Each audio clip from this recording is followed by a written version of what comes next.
नमस्कार दोस्तों। देखिए फाइनली आज़ाद इंजीनियरिंग की भी यहाँ पे लिस्टिंग हो गई है और इस कंपनी से रिलेटेड मैं आपको यहाँ पे कुछ इंटरेस्टिंग फैक्ट्स बताऊंगा और आगे चल के कंपनी कैसा कर सकती है इसके बारे में भी यहाँ पे बात करेंगे। तो बीएससी की वेबसाइट पे मैं गया, वहाँ पे चेक किया सबसे पहले मार्केट कैप। तो कंपनी का मार्केट कैप 4,000 करोड़ के आसपास आता है। उसके बाद मैंने कंपनी का रेवेन्यू देखा तो रेवेन्यू काफ़ी कम है अभी। मतलब अगर आप मार्केट कैप देखें और जो यहाँ पे एक साल का रेवेन्यू है उससे कंपैरिजन करें तो अभी बहुत बड़ा अंतर यहाँ पे देखने को मिल रहा है। तो इस कंपनी में ऐसा क्या अलग है, क्यों इसका क्रेज़ बना है?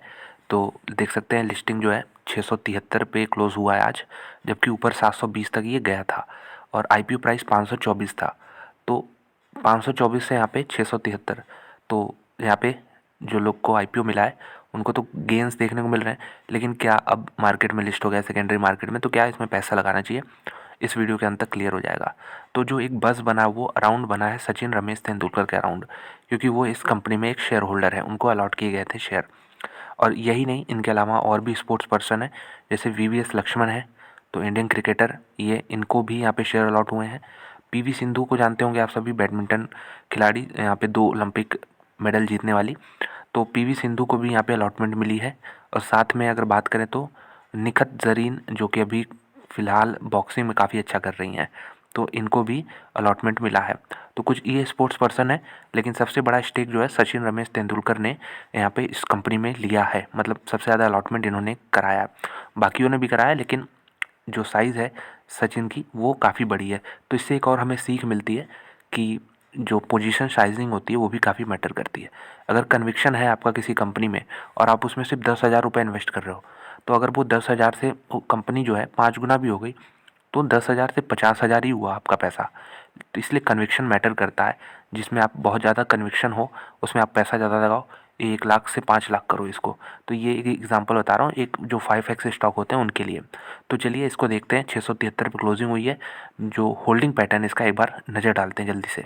तो देखिए कुछ स्पोर्ट्स पर्सन है जिनकी यहाँ पे होल्डिंग आपको यहाँ पे दिख जाएगी। तो ये देखिए कॉस्ट प्राइस है। सचिन तेंदुलकर ने इस कंपनी में 5 करोड़ रुपीज़ के आसपास लगाए थे और ये ज़्यादा पुराना नहीं है। यहाँ पे मुश्किल से 6-7 महीने ही हुए हैं और उतने में ही कंपनी का जब आईपीओ आया तो कंपनी ने जो प्राइस रखा इतना ऊपर रखा कि उनकी अब करंट वैल्यू जो है 31 करोड़ हो चुकी है। तो 6 गुना हो गया दोस्तों ये इतने कम टाइम में सचिन के लिए।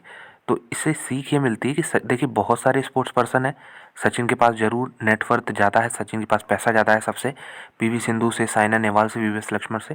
लेकिन फिर भी पोजीशन साइजिंग देखिए 10 टाइम्स है। ये तीनों ही स्टार देखिए 50-50 लाख इन्होंने इन्वेस्ट किया, जो कि अब 3 करोड़ के आसपास है। वहीं सचिन ने 5 करोड़ इन्वेस्ट किया और 31 करोड़ के आसपास यहाँ पे इनकी होल्डिंग हो गई है। एक और बाइफर्केशन मैं करके दिखा देता हूँ यहाँ पे। 6 मार्च को सबसे पहले सचिन ने यहाँ पे 14,607 शेयर्स का अलॉटमेंट कराया था और ये देखिए रेट है ये। तो अब देखिए फेस वैल्यू कंपनी की 2 है, ये फेस वैल्यू 10 पे इन्होंने लिया है, तो इसको 5 से डिवाइड कर देंगे तो ये आपका यहाँ पे आ जाएगा 100 अराउंड आ जाएगा आपका यहाँ पे। अगर देखें तो 68 के अराउंड यहाँ पे आएगा। आप कीजिएगा ये 700 के अराउंड आएगा। तो उसमें अभी मेरे ख्याल से बोनस और कंपनी ने स्प्लिट भी किया है, इसलिए आपको जो करंट प्राइस है वो 700 के आसपास दिखता है। तो सचिन का जो कॉस्ट प्राइस है वो तो काफ़ी नीचे है, ये इससे कन्फ्यूज़ मत होइएगा। तो ये देखिए इसके बाद 18 सितंबर को जो अलॉटमेंट किया गया उसमें 3,65,000 शेयर इन्होंने अलॉट कराए 2 के फेस वैल्यू के। और यहाँ पे अगर हम देखें बाकी वीवीएस लक्ष्मण ने भी 36,000 कराए और यहाँ पे पीवी सिंधु ने यहाँ पे अगर देखें तो इन्होंने भी 36,000 कराए और बाकी साइना नेहवाल, निखत जरीन, ये स्पोर्ट्स पर्सन को दोस्तों यहाँ पे अलॉट किया गया ये। तो यही लेसन मिलता है कि कन्विक्शन सचिन का ज़्यादा था तो इन्होंने ज़्यादा अलॉटमेंट कराया। अब कोई ये रीज़न दे सकता है कि भाई सचिन के पास तो पैसा ज़्यादा होगा तो ज़्यादा ही करेंगे, लेकिन फिर भी अगर अपने नेट वर्थ के हिसाब से देखें तो ये जो स्टार्स हैं इनके लिए भी मेरे ख्याल से, अगर सचिन यहाँ पे 5 करोड़ का इन्वेस्टमेंट कर रहे हैं तो इनके लिए 5 करोड़ भी बहुत बड़ा अमाउंट नहीं था। लेकिन फिर वही पोजीशन साइजिंग की बात आती है, तो ये यहाँ पे सीख मिलती है हमें ये। पर देख लेते हैं कंपनी क्या करती है, क्यों इसका इतना क्रेज़ बना हुआ है स्पोर्ट्स पर्सन में और यहाँ पे पब्लिक में भी आईपीओ के दौरान। तो 1983 की कंपनी आज़ाद इंजीनियरिंग कंपनी, और यहाँ पे ये करती क्या है, तो बेसिकली एरोस्पेस जो कंपोनेंट्स हो गए, टरबाइंस के कंपोनेंट हो गए, ये जो सप्लाई करती है ओईएम्स को, ओरिजिनल इक्विपमेंट जो मैन्युफैक्चरर्स होते हैं वो उनको सप्लाई करती है एरोस्पेस, डिफेंस, एनर्जी और ऑयल एंड गैस इंडस्ट्रीज़ में। तो ये कंपनी का काम है बेसिकली। तो यहाँ पे अगर हम और भी डिटेल में अगर हम देखें तो ये देख सकते हैं कि हाईली इंजीनियर्ड कॉम्प्लेक्स और mission and life critical high precision. तो बहुत ज़्यादा यहाँ पे हाई प्रिसीजन चाहिए होता है इन फोर्ज प्रोजेक्ट को बनाने के लिए, वो कंपनी काम करती है। मशीन कंपोनेंट जैसे 3D रोटेटिंग एयरफॉयल हो गया, ब्लेड का पोर्शन हो गया, टरबाइन इंजन का, तो ये सब काम करती है। जिनका यूज़ कहाँ पड़ता है? गैस में, न्यूक्लियर में और थर्मल टरबाइंस में। क्लाइंट टेल की बात करें तो ये इंटरेस्टिंग चीज़ ध्यान रखिएगा, कंपनी के क्लाइंट कौन है?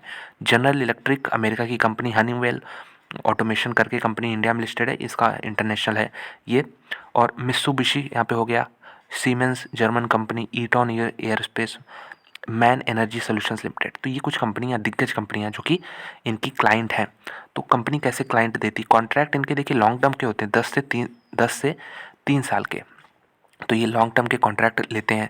इंटरनेशनल प्रेजेंस भी है, और यहाँ पे जो ग्लोबल OEMs हैं, जो कि बाहर की बड़ी कंपनीज़ हैं इंजीनियरिंग डिफेंस में, उनको ही सप्लाई करते हैं। तो उससे बाहर से इनका एक्सपोर्ट का ज़्यादातर पैसा आता है। जो टोटल रेवेन्यू उसमें से 90% यहाँ पे बाहर से आता है, एक्सपोर्ट से आता है मतलब।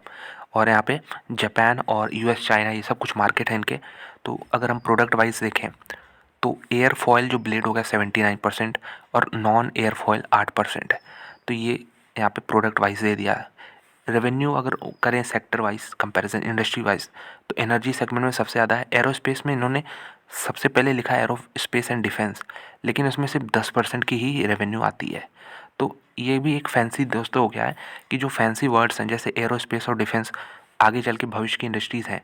तो इसको से कंपनी इससे मात्र 10% ही कमाती है, लेकिन फोकस लोगों का यहीं पे जाता है।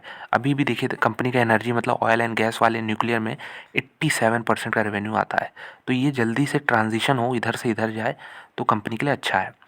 क्योंकि इसमें देखिए दोस्तों, एनर्जी सेगमेंट में ऑयल गैस है, यहाँ पे काफ़ी ज़्यादा रेगुलेशंस हैं, काफ़ी ज़्यादा हैं, और इंकरेजमेंट नहीं मिलता है बाकी वेस्टर्न गवर्नमेंट से। लेकिन एरोस्पेस एंड डिफेंस वाले को इंडिया जैसे कंट्रीज, डेवलपिंग कंट्रीज़ प्रमोट कर रही हैं, डेवलप्ड कंट्रीज़ तो ऑलरेडी प्रमोट कर रही हैं। तो ये चीज़ है यहाँ पे। ऑयल एंड गैस यहाँ पे देख सकते हैं 0.05 है, और स्क्रैप जो कि कबाड़ हो गया एक तरह से, 4% है। मैन्युफैक्चरिंग फैसिलिटीज़ 4 हैं हैदराबाद में, 20,000 स्क्वायर मीटर के टोटल एरियाज़ हैं, और ये 4 फैसिलिटीज़ हैं।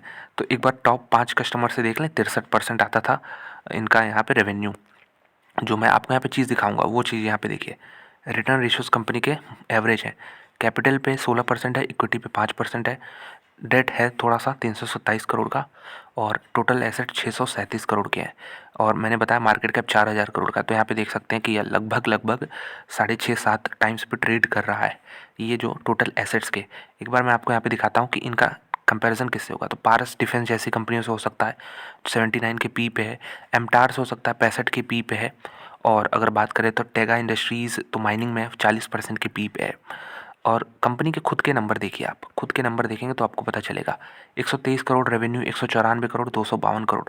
तो ग्रोथ तो मुझे दिख रही है, लेकिन क्या सीरियसली 252 करोड़ का एक साल में रेवेन्यू है, और इसके लिए हम मार्केट कैप जो कंपनी का 4,000 करोड़ कर दें? तो करने में कोई हर्ज नहीं है, लेकिन फिर वही है, टाइम देना पड़ेगा काफ़ी। अब ये मान लीजिए 2 साल में ये 400 करोड़ पहुंचता है रेवेन्यू, फिर 600 करोड़ पहुंचता है, तो उसके हिसाब से भी मार्केट कैप देखेंगे तो काफ़ी ज़्यादा ऑलरेडी है।